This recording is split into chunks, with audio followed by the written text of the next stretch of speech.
Well, today we got manhandled by a very good wrestling team. I don't think there's any way to spin it any other way than that. And, you know, I think the fortunate thing about, the fortunate thing about wrestling a great team is you really, really get exposed and you really know what you got to go to work on. So up and down the lineup, I mean, they've got some super solid guys. I mean, I think if you look at the difference between that year, this year, you put a Kemmerer in there, you know, that kind of quality of guys, and it makes a big difference. And so, you know, I take my hat off to our guys in terms of fight. You know, we have to keep getting better at wrestling, but I thought that our fight was pretty good in some places. You know, we lost a match or two that could have went either way. One was an overtime, and one was a kind of a goofy call situation. But you know, so on paper it could have been a much closer score. But you know, I think there were some competitive matches. I know, you know, if you measure where we were 2 years ago versus today, it's quite a different situation. But you know, I'm glad it's November 23rd, and we've got a while to keep getting better. And so we just challenged the guys. I said, you know, I'm not going to scream and yell at anybody. We just got beat by a better team today, but we're going to get together at noon tomorrow, and we got to keep building. And then we're going to get together a couple times on Tuesday, and we got to keep building. And then we're going to give them a couple days off to go see Grandma and Grandpa and eat turkey. Hopefully not too much, and then we'll get back together. And you know, we've got a great opportunity to go to Las Vegas and wrestle in what is one of the probably the toughest, you know, regular season tournament right now in Division I wrestling. And so I've turned the page. I'm really looking forward to seeing how we regroup. It's easy to bring a team in and train a team after a big win. It's not as easy to bring a team in and train as after a loss, but you learn a lot about them. So, you know, I'm curious to see what they look like tomorrow, how rested they are, how much they weigh, how much they don't weigh, and but I think we've got a lot of character, and I think we got a lot of guys that wrestling's really important to right now, and those teams improve pretty fast. You referenced it a little bit there, but what did you see in the Jarrett David match, especially in that end sequence? Well, we went from, you know, I guess they got in a scramble there, and Jarrett thought that the referee gave a reversal, so in his, you know, continuing to wrestle, he locked his hands, but the referee did not give a reversal.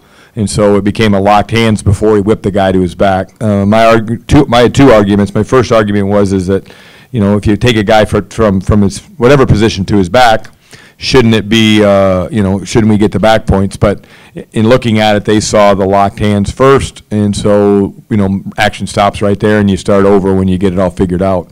I do feel like we had a danger call at the end there, and that's why I threw the brick in, because I thought we had a danger call, and there was a 3 count, and that would have given us 2 takedown, and that would have won the match. So that's the story there. How much did that result sort of not kill your team spirit that perhaps you wanted?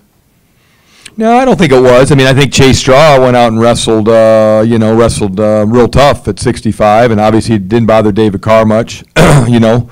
I mean, I think Caleb Young's one of the best guys in the nation. And I was really impressed with him, and I knew watching him getting ready for this match, I was like, David Carr's he's got a stud. Like, we got to be ready to go. I mean, that kid's good. He's going to be right in there. Like, he could go with anybody in the nation right there. I think he's one of the best guys out. So I don't think it affected us. You know, I think up and down the line, there wasn't many places I could say we put our head down, and that's, you know, something we evaluate. You know, I think the most impressive thing about David was the presence at the end. You know, here he is, and he's, you know, let's face it, he's got a little different pressure on him because of everything he's done. And, you know, he was just hungry at the end to get that last takedown.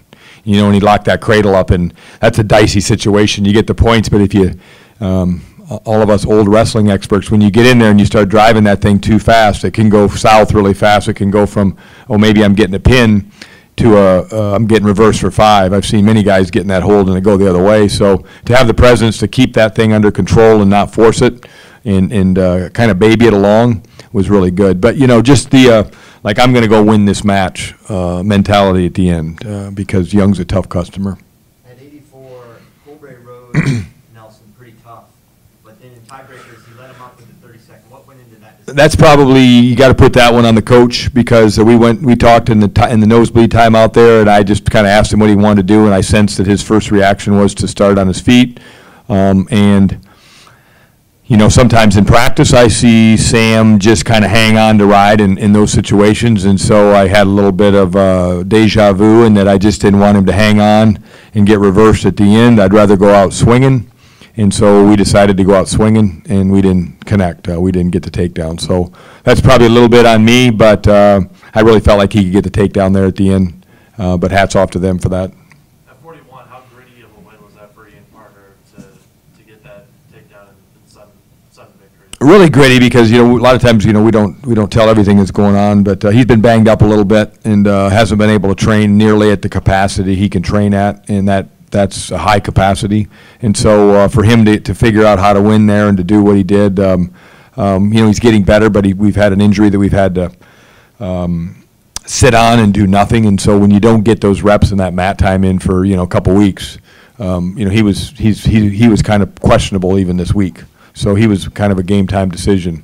So we knew that, you know, we knew he was going to have to do it the Ian Parker way, just suck it up and be tough.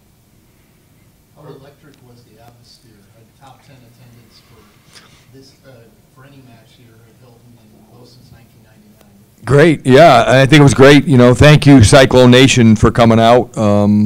I think we did this 2 years ago, and there was a lot more black and gold, and there was cardinal and gold, and we won that war today. And so, you know, we're making progress. This thing's going in the right direction. We just got beat by a really damn good team today. And do we think that could change if we wrestled in January, February? Yeah, because I think these guys can improve, and I think we got some guys that are really ready to continue working towards that. So. Earlier in the week, you talked about the importance of getting those bonus points victories.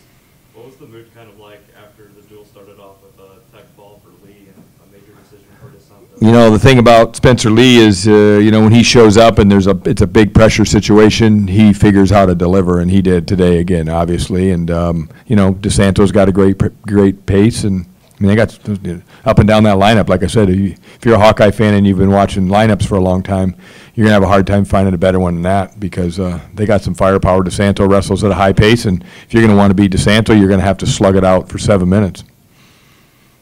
Anything else for Coach? Thanks for coming out.